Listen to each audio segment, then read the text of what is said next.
주한 미 대사 예. 이 사람만은 되면 안 된다라고 거론한 게 미셸 스틸이었어요. 지금 굉장히 찝찝해요. 부정선거를 퍼뜨리고 있습니다. 이번뿐만 아닙니다. 지금 애니 첸, 미셸 스틸, 영킴, 그리고 고든 첸, 이재명 대통령의 정부의 정당성을 부여하는 사람들이 주한미국 대사로 올 수는 없는 거 아닙니까? 제가 이걸 신을사오적이라고까지 얘기를 했었습니다. 그때 한국 대통령은 김정은의 꼭두각시다라고 공격했던 사람이. 지금 저 5사람의 문제는 뭐냐면 대한민국의 민주주의 정체성이라든지 그다음에 국가 수반의 자격 시비를 얘기를 하고 부정선거를 얘기하잖아요. 그런 사람은 우리가 받으면 안 된다고 그때 말씀드린 겁니다. 게다가 이분이 건국 전쟁을 의회에서 상영시켰어요. 이미 의회에서. 그러면 우리나라 그거랑 연결이 돼 있네. 연결이 돼 있다고 저는 보는 거죠. 그래서 제가 신을사오적이라고 저는 아그레망 자체를 줘서는 안 된다고 생각하지만 적어도 까다롭게 해야 되고 딜레이 시켜야 되고 확인해야 된다. 국외적으로도 상당히 심각한 문제입니다.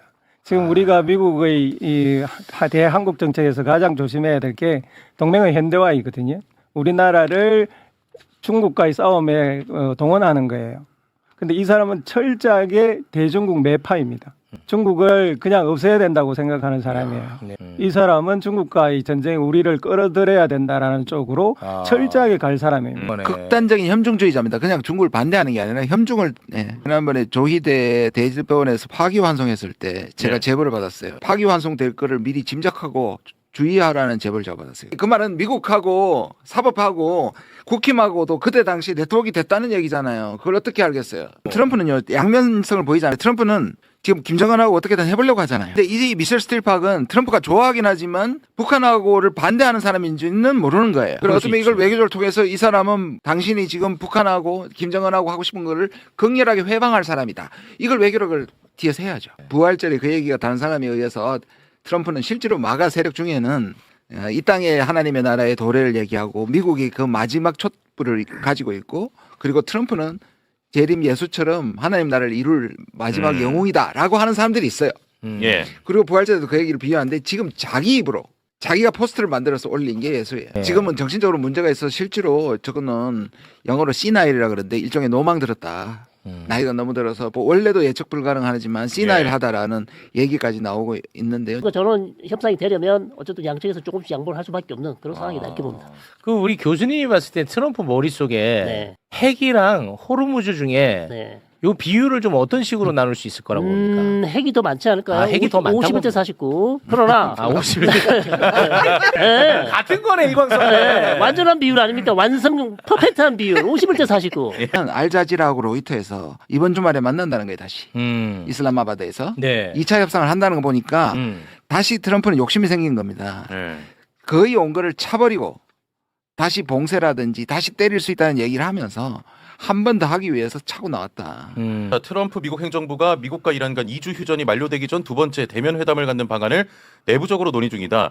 미국이 해협을 봉쇄한다고 그랬잖아요. 그럼 이제 언론 보도에 의하면 중국이 가장 피해자가 되어서 중국을 치기 위해서 이 일을 했다라고 하는데요. 그 사안의 성격에 비해서 중국 언론이 너무 조용해요. 왜 그런지를 따져보면 일단 중국은 트럼프의 말에 이제 신경을 안 써요. 구체적으로 행동이 나오기 전까지는 일이 일비하지 않습니다. 그러니까 트럼프 자체에 대해서 신뢰가 거의 제로에 가까워요. 호르무즈 해협을 봉쇄를 하면 중국이 오래 견디나 아니면은 서방이 더 오래 견디나에 중국은 자신이 있어요. 그러니까 유가 올리는 것에 서구가 버티든지 아니면은 중국이 석유 못 들어오는 것만큼 오래 견디든지 싸움이 된단 말입니다. 중국 자신이 있죠 지금. 왜냐하면 중국은 이미 이런 일이 있을 걸 이미 일찍부터 대비를 했어요. 어떻게 대비해요?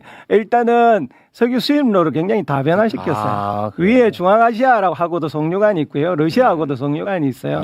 여기 수입 못하는 거 거기에서 좀 더 수입하면 되고요. 그리고 신재생 에너지로 급격하게 전환을 시켜놨습니다. 그래서 석유 의존도가 생각보다 낮아요. 전체 에너지에서. 특히 발전 분야에서는 훨씬 더 낮습니다. 그러니까 이 싸움에서 중국이 질 리가 없다라고 생각하는 거예요. 저게 참 특이합니다. 한번 보십시오. 트럼프의 미국과 중국 어느 쪽을 더 의지하는 게 나은가. 비교를 한번 보십시오. 중국이 훨씬 높은데요. 캐나다는 57% 대 23%고요. 독일은 40% 대 24%. 프랑스는 34% 대 25%. 영국은 42% 대 34%.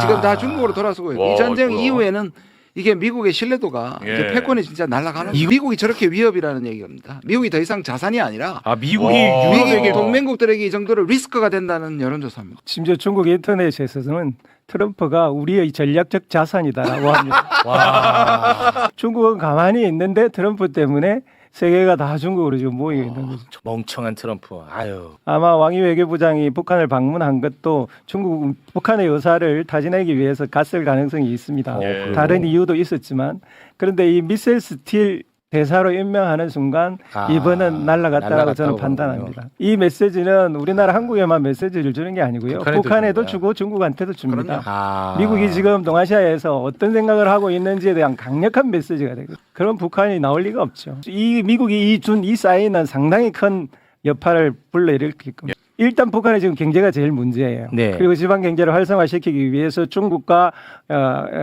다시 전격적으로 경제 재교류를 시작을 했고요. 그런데 이제 중국과 북한이 경제 재교류를 할 때 가장 문제가 되는 건 뭐냐면 대북 유엔 제재예요. 네, 예. 유엔 제재. 중국은 아직도 이걸 무시하고 싶어 하지 않아요. 지키고 싶어요. 예, 지키고 싶어 해요. 그래서 가급적이면 미국의 동의하에 북한과 경제 교류를 하고 싶은 거예요.